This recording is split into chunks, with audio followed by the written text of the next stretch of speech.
Hello, everybody. Welcome back to another episode. I'm back with Navneet today. So, Navneet is the co founder and the CEO of the Care and Call. So, thank you very, very much for being here. It's a pleasure to have you. Thank you very much.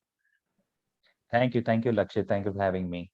Yeah. So, Navneet, before we get into any conversation or talk about anything, please introduce yourself and everything you like to do or love to do. Yeah. Yeah. So basically, my name is Dr. Navneet Mutreja. As you have uh, introduced me, I'm the co-founder and CEO of Care on Call. I'm basically a docpreneur. So that's a doctor turned entrepreneur. And I graduated from MS Ramaya Medical College in 2014. Uh, I basically run full-time operations here at Care on Call, and this is a 7-year-old company. So yeah, this is pretty much what I do. Yeah. Okay. Okay. So, can you explain me the concept of Care and Call and why did you start the whole brand? Yeah.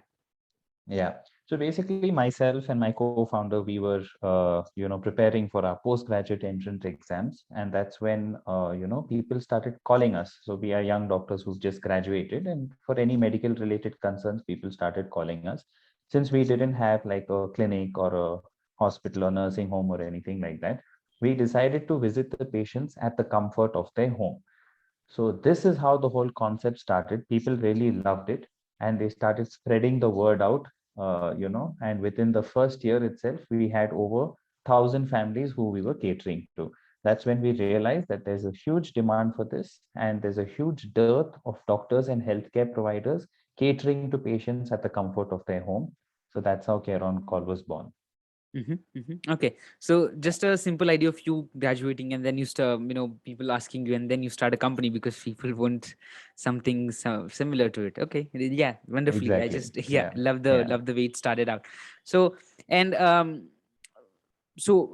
don't really, I'm not really aware about how it works with the degree and all of that. But when would you need to call yourself or certify yourself for a doctor? Of course, I've heard that MBBS and all of that degrees are required, but how does that work? Yeah, so basically, as you rightly pointed out, MBBS is sufficient for you to call yourself a doctor. There are other types of doctors as well, like, dentists or any other types of doctors. But MBBS is basically what we call a general physician. So, as a general physician, you're allowed to treat a wide spectrum of cases because you're basically a bachelor's of medicine and bachelor of surgery. So, even doing minor procedures, suturing, whatever it may be, we are qualified and skilled to do this. Yeah. Okay, okay. And so when you started Care on Call, and what were your initial phases of building it as a company? When you say you just was graduated and you started getting calls from your family members, friends, and their families and all of that. But after that, you thought that of course there is a demand for it, and we should build something as a brand or something as such. What were the initial phases of starting out and converting all those things and starting up a brand?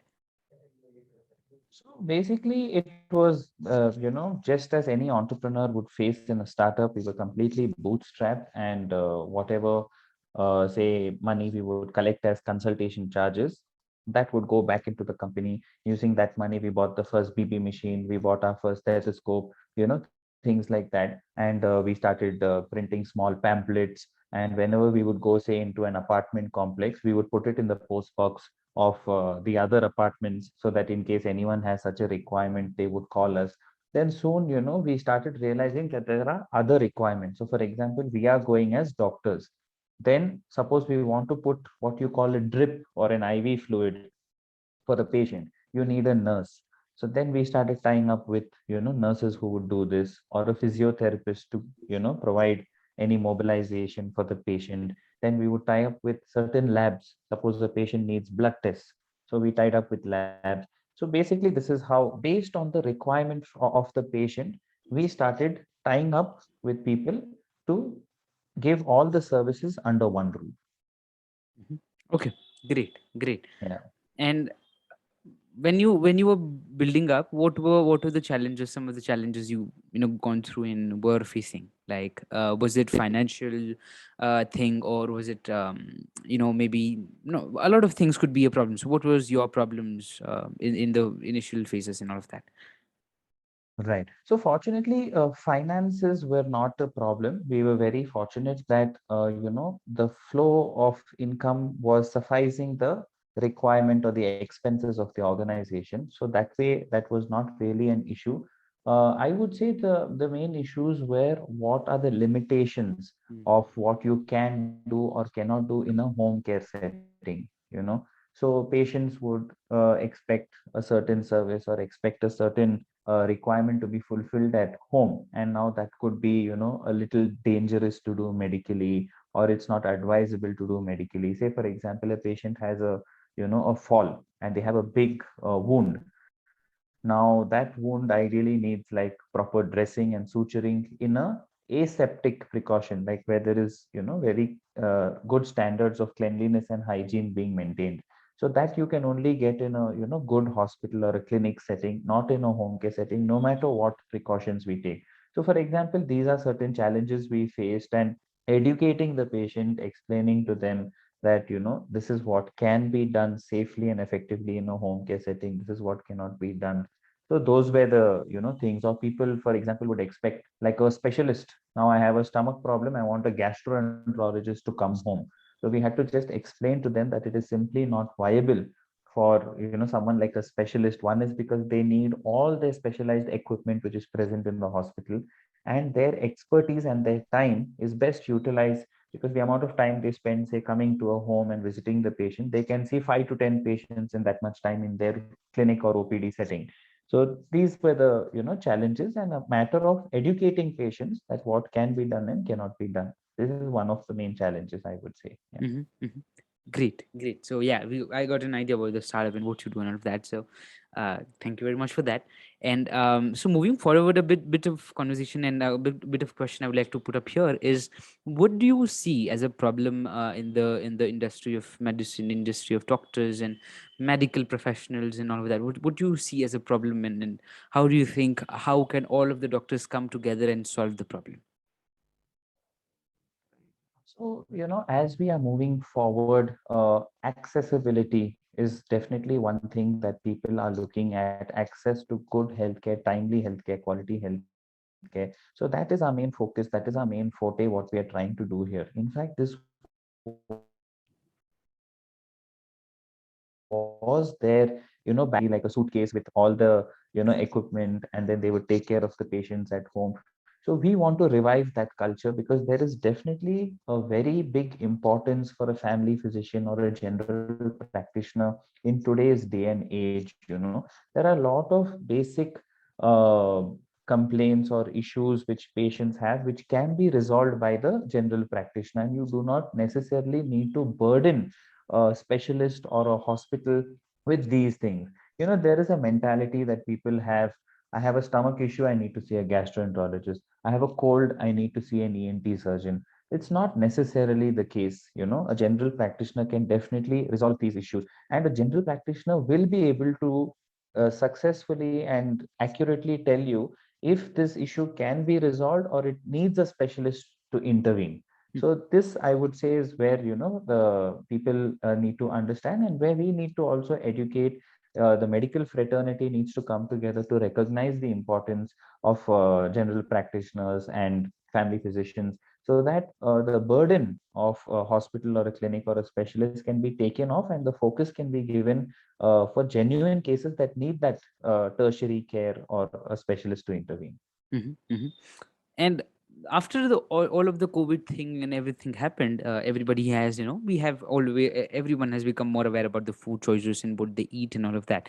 So uh, what do you think, what are some kind of superfoods you should include in your day-to-day life, and some food you should exclude from your life and eat lesser of them?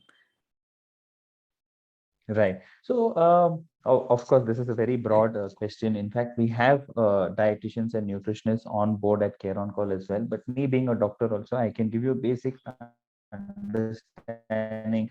So the usual things what we hear, for example, things which they say there are around five whites, right? So like sugar, salt, rice, maida, bread. These are things which are white are usually not very healthy for us, high in sugar, high in carbohydrates. Then also things which are high in fat, right?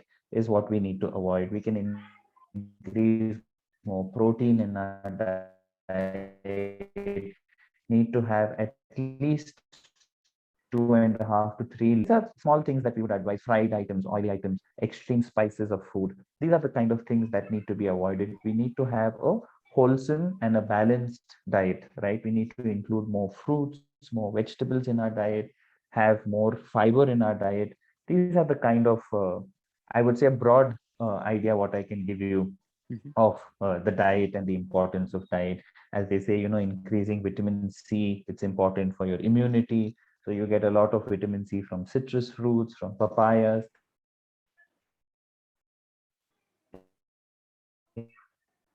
things like that. Need to include times. And yeah, this is what I would say about diet briefly. Yeah. Mhm. Okay, okay. And so and one more thing I just would like to ask about Care on Call. So you have been in the market for 7 years, and then we the COVID came up. So how did things change for you? uh because people were more scared about things, and people were also not, because of anybody can have COVID and all of that. So how did things change for you? Right. So as I pointed out earlier, since we are a 7-year-old company, we've already touched the lives of over 2 lakh patients. We are located only in Bangalore, and we provide 24 by 7 pan Bangalore services. So when COVID happened, a lot of patients were obviously very anxious, very scared, and they didn't want to step out of their homes. Even if they have health problems, they're scared to go to a clinic, scared to go to a hospital, because what if I pick it up over there? So that's where we came in, and people started utilizing our services more. People were calling us home, like, why don't you send a doctor home or a nurse home or a physiotherapist? We have reached out to more than 20,000 families for COVID related services. So whether it is doing your RT-PCR tests or antibody tests at home, whether someone is COVID positive and they need certain specialized blood tests, which their doctors are taking care of. So we have like a COVID profile where all the COVID related testing is done at home. People who are in home isolation who have been diagnosed as COVID positive, we had home isolation packages, we had essential kits. So your pulse ox, your thermometer, certain medications, supplements, all of this: mask, gloves, sanitizer, disinfectant, we would send to the patient's home. And we came up with a team of a doctor, a nurse, a psychologist or a counselor, and a nutritionist who would call the patient regularly and ensure that their health is optimal. The doctor would call and check on the patient every day. Nurse would make sure that the vital parameters like your pulse, your oxygen, your temperature is all normal. The nutritionist would tell you what you should and shouldn't eat. The counselor would take care of your mental health, would make sure that you are happy, would make sure that you are healthy, would make sure that you are even till date. Hello. Yep, yeah, I can hear you now. So great, Yeah. great, Navneet. So thank you very much. I think these are the questions I had. Just one more last question I would like to put up here.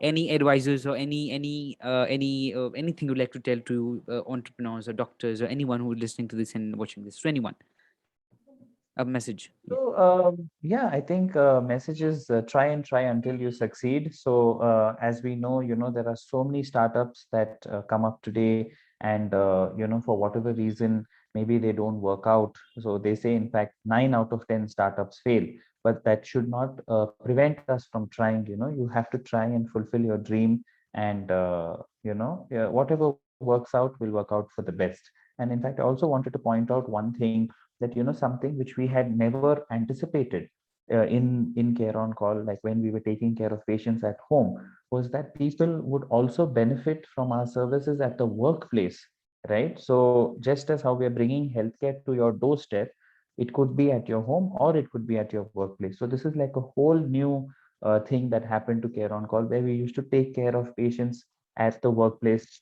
We have tied up with almost all the top 3 hospitals in India, corporate companies, hospitality companies, and we do regular food handler checkups, pre-employment checkups, vaccinations on site, for the benefit of employees, so that your workplace is a healthier work environment, and it's like a facility that the workplace is providing for the benefit of the employees. So you never know until you try what doors, what opportunities will open for you. Yeah. So this would be my advice, yeah, to entrepreneurs. Great, great. Thank you very much for sparing your time out and joining me in. It was wonderful to talk to you and know more about Care Call and all of different things and talk about and discuss about. So thank you very, very much for sparing your time out. Thank you very much again. My pleasure. Thank you so much for having me on your channel, Lakshit. All the best. Thank